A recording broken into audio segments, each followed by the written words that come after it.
Hello again, everybody. Welcome to another episode of Dan's Vinyl Corner. I am Dan, and this is my Vinyl Corner, and today we are going to be discussing the top 10 new audiophile acquisitions within my collection in the year of 2021. So let's get to it. At number 10, we have got Albert King's Born Under a Bad Sign on the Stax label from Speakers Korner. This is an absolutely insane Grail blues album. I think every single person playing on this album is a legend of blues. And you're going to get a number of the blues classics. So the title track here, Kansas City, Laundromat Blues.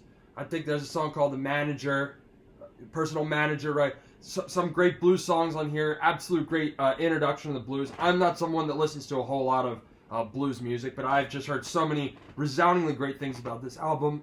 Was very glad I picked it up.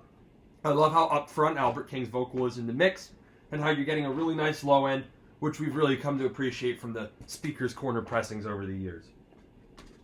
At number 9 was a birthday gift from my sister, which is the double 45 copy of Fleetwood Mac Rumors on Gatefold on the Warner Burbank label, which was mastered by Steve Hoffman and Kevin Gray.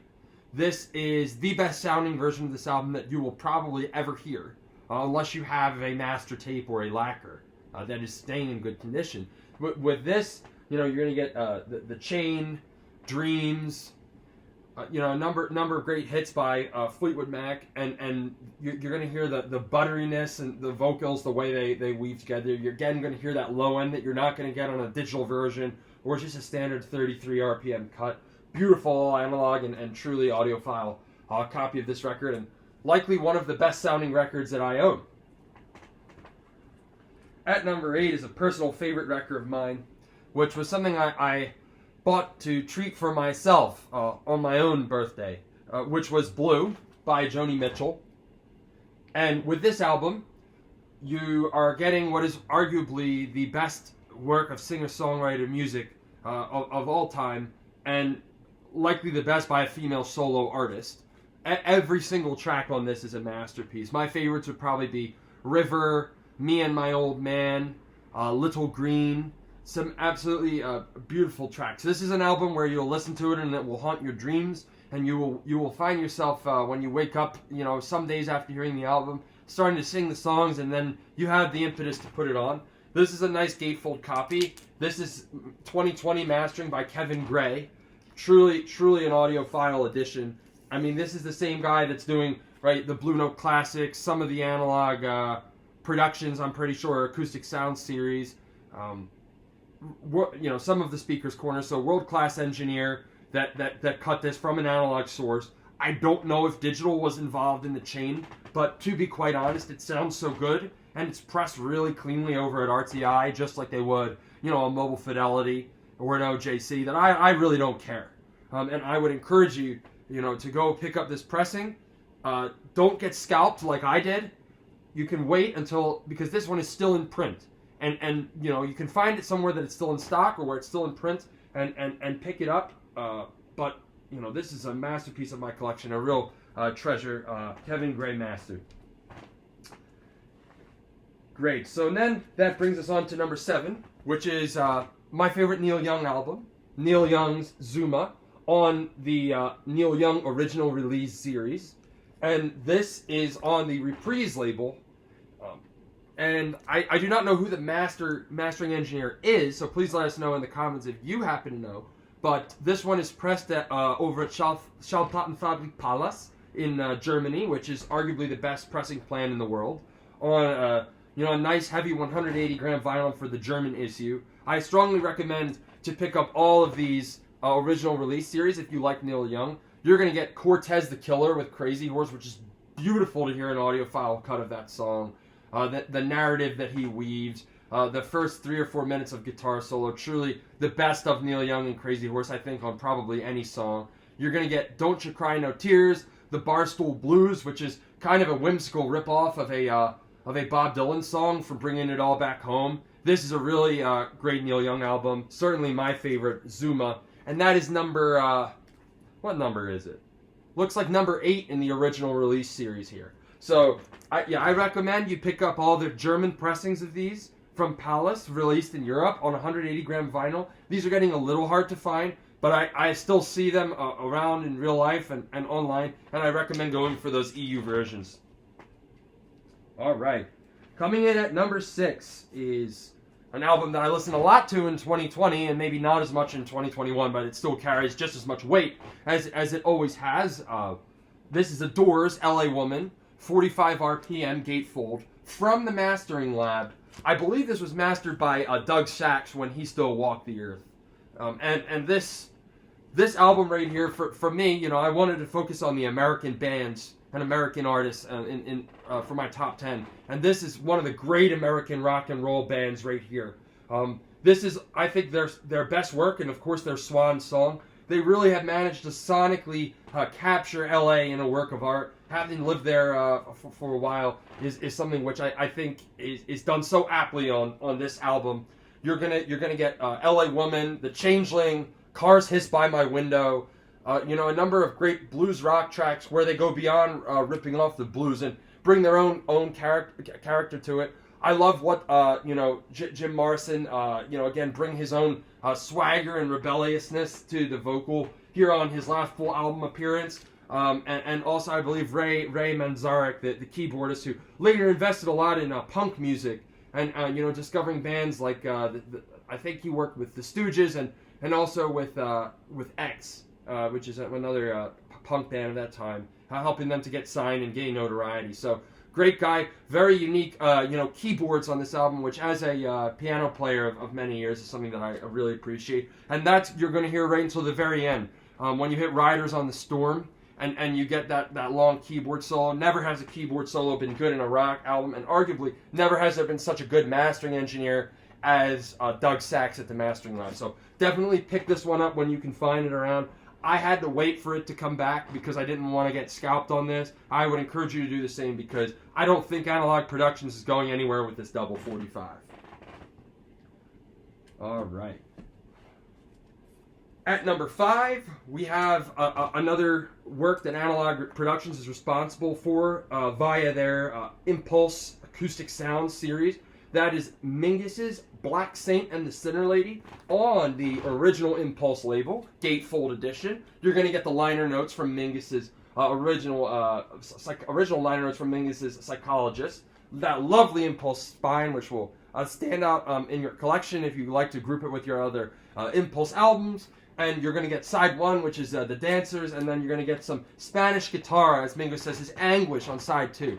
I think I talked about this in you know, other videos. The way that the instruments are orchestrated, the arranging and composition, the placement of the microphones is really genius. And the fact that Mingus was able to make so many of the best jazz albums ever as a bassist frontman is really a testament to the artistic merit of this work. This is a work which is challenging, the way that a Wayne Shorter Schizophrenia or a Cecil Taylor Unit Structures would be, but it's also extremely fun to listen to, like a song for my father. And if you get this, it has that addictive pop jazz quality that somehow will have you flipping it again and again.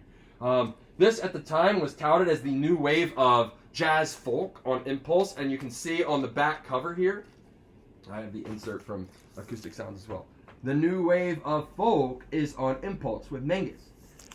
This version is newly released, so you can still find it at a great price, whether you go to a record store, Discogs, or Big Box. And it's on a nice 180 gram vinyl, which is cut from an all analog process. And the mastering engineer on that was Ryan K. Smith with Sterling Sound out of Nashville. So as I understand, Acoustic Sounds, when the tape is on the East Coast, they go to Ryan K. Smith, and if it's on the West Coast, they go to Kevin Gray. So that's a real signal of quality with this one. And again, highly recommended, and it placed so high on the list for a reason.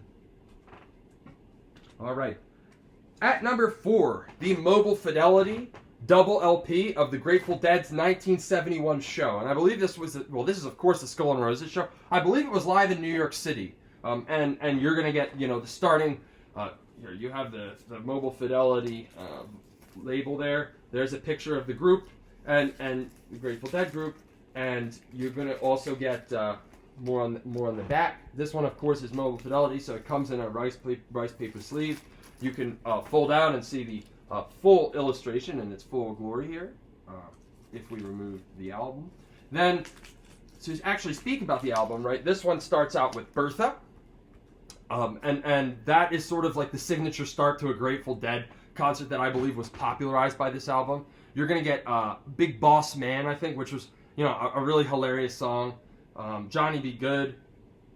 You're gonna get a wonderful and a very emotional cover of the Chris Christopherson song. It's also the one that Janis Joplin did.